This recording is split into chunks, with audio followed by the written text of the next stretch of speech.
If you are struggling to scale meta ads for your apps, then this video is for you because I am sharing the exact 10 strategies that are working for my clients who are crushing and spending more than 100K on ads to actually scale their ad accounts.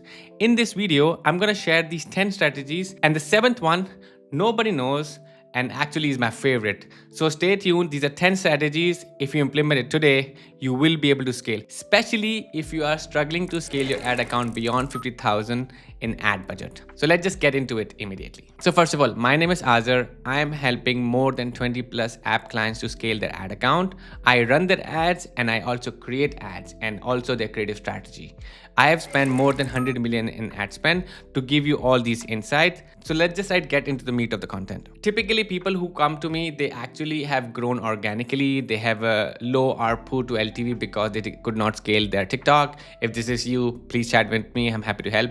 You're spending roughly 10 to 30K a month in ad spend, and you have too much competition, and that's because now app making is just basically drop shipping for a lot of people, and you have some kind of a PMF, product market fit, but the business is not able to scale. These are the customers I really am able to help because they are not able to scale beyond 50K. If this is the situation, stay with me because these strategies really will help you right now. The number one thing that I figured out, like before telling you everything about ads, every app should actually give a user kind of a superpower, just like in Mario, right? Yeah, and you give them this value, and this is basically value gap, and not just one superpower like this mushroom in Mario, but actually multiple values in the app, and that's where most app clients are missing.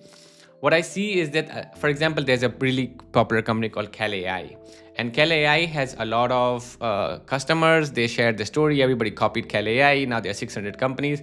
How do you really stand out in the market? And so the number one thing I can tell you before running ads or before scaling an ad account, if you really want to beat the market, you have to find the market value gap. And market value gap is something comes from the research. For example, in this Reddit thread, I really figured out that everybody hated Calorie app, but now not just he's selling the Calorie app, he's actually helping them import recipes from IG. So there's like calorie counter as well as importing recipe from IG. Just like a recipe plus Calorie. And that is a market gap this person is trying to solve with his app. That is how you have to think about it when you're thinking about market gap. So before scaling, if you don't have this market gap, then you're really going to struggle.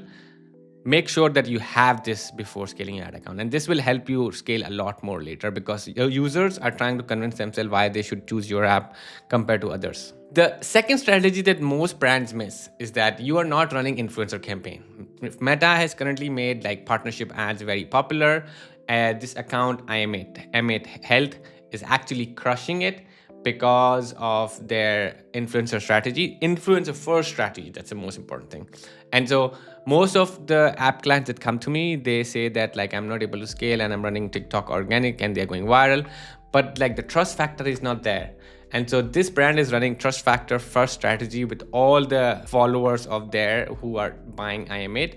But this is actually happening with other clients of mine and some popular apps such as 11 Labs. You can check out Speechify, and all of these companies, what they're doing smartly is they're not running just ads, they're actually running influencer and partnership ads alongside it. So if you're not doing it, try today. Strategy number 3, account structure. So when you're running meta ads, the most important thing is how you run the account structure. And most of the brands are still like following the 2020 playbook of account structure. But I have been since 2020 and have seen this evolve over the period of time. So what you usually do is you actually find new concepts, you launch based on multiple concepts, and then you launch all of them in one ad set, wait for a few days, and then scale. So this is my structure simply. Run that concept, multiple ad set, find a winner, put it in the scaling campaign, keep running it in the testing campaign until it scales. But now there's a slight change as well. So what I do is I have diversification in it. So Meta currently has this algorithm that figures out if it's the first visual is very similar, then it considers all of them as one ad. So what you have to do is you have to change the ad from concept based on different types of ads, such as fast cut videos, product demo, testimonial ads, contrast ads, concept number 1. Concept number 2, like for example, we are going after, let's just say Cal AI, calorie counter. And so yeah, you're running one concept on calorie counter, one concept of people having problems of not able to lose weight. The third one is people who are not able to gain weight. And these are three different concepts. And you're running different kinds of ads in one ad set. That is what I meant by account structure. So if you're running ads, if you don't have an account structure where you're testing different kinds of ads in one ad set, you're probably missing out. So I'd highly recommend you to run this kind of ad, because Entrometa and GEM, both different kinds of algorithm in Meta are actually detecting it, and that's why your accounts are not able to scale. Okay, let's go to the number 4th. Most of the clients before they hire me, they are running standard events like trial or purchase or complete registration or install. But the smarter ones that I see working really well is they're sending more events. So for example, if the user is qualified, it says if a user is qualified and completes the onboarding, send a qualified trial data. Second one is high intent trial. If the user is above 25 and is also following all these events, then it's a premium trial. So then you know what kind of user you are attracting. It's a very slight difference, but you will be able to get data on the user, and you will be able to pass this data to Meta to find better customers for you. And that's what's not happening in a lot of ad accounts. And this is the first thing I do when I come in. I look at the data and say, hey guys, you have to send this data. So just like send better signals to Meta as a custom event, and you will be able to actually able to scale your ad account. Strategy number 5, very simple. So what we do is right now, Meta has multiple different kinds of ways of actually finding good value customer.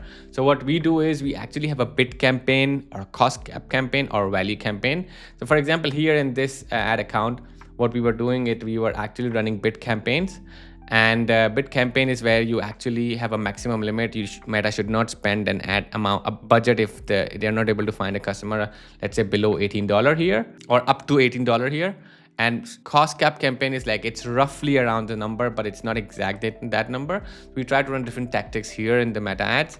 And the second thing is value campaign, where you can see that most of the amount spent. Third most campaign, which was a test, which we have currently turned off, is a ROAS value campaign. And the ROAS value campaign is basically, we say, find the best value customer who is about going to give us most amount of money. And that way you actually find better quality customers. And it's very easy to find on Meta. You can find other YouTube videos to figure this out. I'm here to tell you the strategies basically. So those 5 strategies were more related to media buying, but the number 6 is actually related to creative actually. What we have seen is that a lot of clients are actually stealing their competitors' ad and not getting out of it. So what I do is I try to make creatives based on the use cases, jobs to be done, different pain points, different viral ads that I find that are not in that niche. And that is working really well for me as a creative strategist. So for example, in this video. So yes, I'm spying, don't judge, but I had to find out. Secret camera angle, I have to find out how she gets so much work done. Here's how you're going to secretly record your meeting and never take notes again. They secretly record meeting and never have to worry about it. Both are very similar secret related content, and everybody's running the same thing. So if everybody's running the same thing, at the end, the user watches the video is not able to find out what's the value in with this app versus all of it. Because what happens is that once you scroll your phone, once you click on one of the ads, you will see similar ads as well. So in order to differentiate yourself, you have to find a way to actually differentiate yourself in the ads. The key to this entire thing is to make unfalsifiable ads, something that you can only do. And that is where the creative strategy comes in.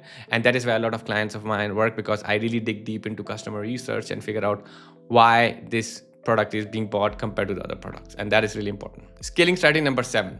So now this is my favorite one, because a lot of clients come to me, they see this velocity in volume section and they say, you really are doing it the right way. So that's what the secret is basically. So you have to run the velocity. What I mean is that based on the budget, you have to scale. And the one part of the slide that I just want to explain you here is that the more budget you run, the more ads you have to run, right? And not just more ads. So sometimes I'm running ads twice a week. I'm launching testing campaign twice a week, not just once.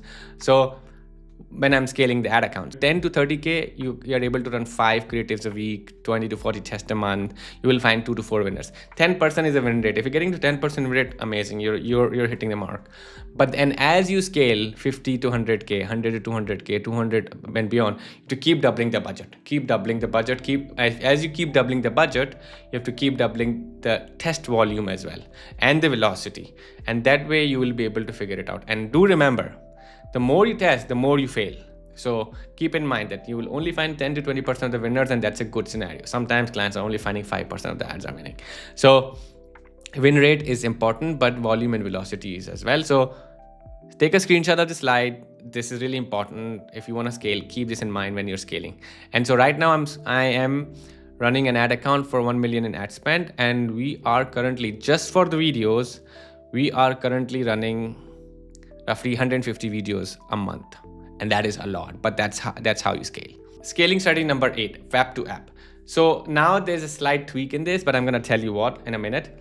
Web to app strategy is basically you have to run, like I'm going to clearly give you an example of a client. I have a client who I was able to scale from 50K to 250K, and I was not able to scale beyond that. And there's one client I took from 60K to 1 million. The key difference was that web to app strategy. They have a proper web onboarding funnel that actually converts user on web, and we are able to scale that. We don't pay Apple fee. We can scale as much as possible, and that's only we are able to do it because our users actually are going through. The 60 to 250K ad spend account does not have web to app strategy. We tried a lot of quizzes for 2 years, did not work, while the other ones had a quiz. The key difference between both of them, scaling strategy in the web to app campaign, is that in one app we were able to do a web onboarding strategy, which is like the user has an open question that you answer with your quiz, and the in 60 to 250K ad spend client was not able to figure it out. They were not able to find an open question. They have to answer at the end, so user pays to find the answer, while the other one did. So this is a clear example. This really helped us scale our ad account. So if you're not, once you reach 30K in ad spend, invest in your web to app. It might take 6 months, but this is the best thing you can do. The second thing that I can tell you, what I've learned, that recently there's a company called AppStack. I have no affiliation with them. They have a huge wait list. Might get it, might not. But we are running a lot of AppStack campaigns, and AppStack campaigns immediately give us the feedback that we need to run ads. And we get immediate feedback of purchase data and trial data. So the data is actually correct. And it's not like only 10% of Apple data is coming, it's like 100% of data is coming. And that is helping us scale ad accounts as well. So I would highly recommend to either try web to app. Web to app is better because you don't have to pay 30% onboarding fee. You actually can do AppStack, but there you have to pay 30% App Store fee. One more important thing. When you're scaling, and when I'm scaling at 1 million, I'm running web to app, I'm running app campaigns, I'm running AppStack campaign, all of this to actually scale the ad account, because Meta finds different kinds of users who are converting differently. So that is a secret which I have not written in a scaling strategy. So if you've watched this till this far, you are in luck basically. In web to app campaign, you have different ways, right? So you have like, you first of all like run sales campaign, purchase campaign. It goes to landing page to payment to app downloads, quiz to payment to app download, lead capture to email to payment to app download. All of this is like really important when you're running it. Most of you are aware of it if you're scaling, but if you're not running it, this is your sign to start running web to app campaign and figure it out. And it will not be easy to figure it out. And stealing your competitors' onboarding does not help as well either. Last one is, don't make this mistake. So I've made this mistake over the period of time, and I've written it down. Take a screenshot, consume it as you want. But basically, you do not only put viral videos in your testing campaign. You run non-viral, direct response at different kinds of videos. You don't double the budget over the period of time. You wait for a time, 2-3 days to actually double the budget if its ads is working. You don't run only Advantage Plus campaign because you don't have any control. Meta will only spend on one ad. You need to run multiple ABO campaign. Not refreshing creatives enough. A lot of time when I come in, I immediately put like 20 ads in one ad account in 1 week, and I see that creative refresh actually gets account to scale again. So keep refreshing the ad account. Ignoring placement. So the biggest culprit is audience network. Don't run ads on that. Not excluding 18-24 if you're a really good app that actually is only for 25 plus, so exclude them. They have low LTV. Optimizing for wrong events. This is the biggest one. Like I see a lot of clients when I come in, they are still running install campaign to figure out data. Don't waste your time. Pause during learning phase. For example, when you're already testing and you suddenly stop and then you start, stop. It's a really bad idea. Scaling without creative pipeline. This is biggest. Like you have to create a system that actually helps you scale. Work with an agency, work with in-house. Every smart person you hire has to help you to scale your ad account. And so you can hire us as well to actually help you, but like you need a system for that. And not monitoring daily budget. This is really important because Meta is very volatile. Lastly, embrace the scaling mindset. By embracing the scaling mindset, that means that there will be failures. You will iterate a lot, constant improvement on the one ad that is doing really well. Data, not just opinion. Look at data. Don't mix your feelings with it because you like an ad. You're a founder. You like branded ads. Don't do that. Patience, self-explanatory. Wait for months, not weeks, to actually figure it out. Sometime a client that has somewhat product market fit and want to start with low budget, I say like wait 90 days before you kill the channel. And then last one, experimentation. Test as much as possible. Avoid perfectionism. Don't make a perfect ad. Just ship and keep improving it. Keep iterating it just like a software. Panic. Don't panic given this volatility. Reduce the budget or turn off campaigns, but don't panic. Shortcuts. Don't try to copy other ads that are like exactly copy, like taking their creative and running in yours, and or like just exactly copy one-to-one. Complacency, oh, it's working today, won't work tomorrow, so we should like, complacency means like don't just like once you have found winner, don't just stop at it, like keep finding new winners. Creative production is really important, and if you create a creative strategy which has constant stream of creatives coming to your ad account, especially videos, it will lift the ad account, it will lift the word of mouth as well, and people will find your ads as well. People will find your app as well, which means that they will find outside of Meta because they're sharing with each other without even like you knowing. So that's all from my side.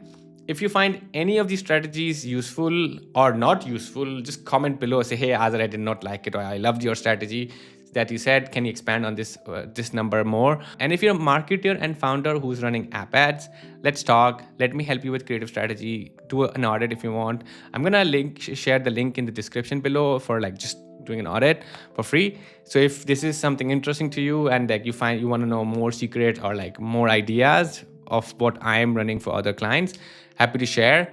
And if you really like this video and you found it useful, just like it. It will help me to know that if I should make more videos like this.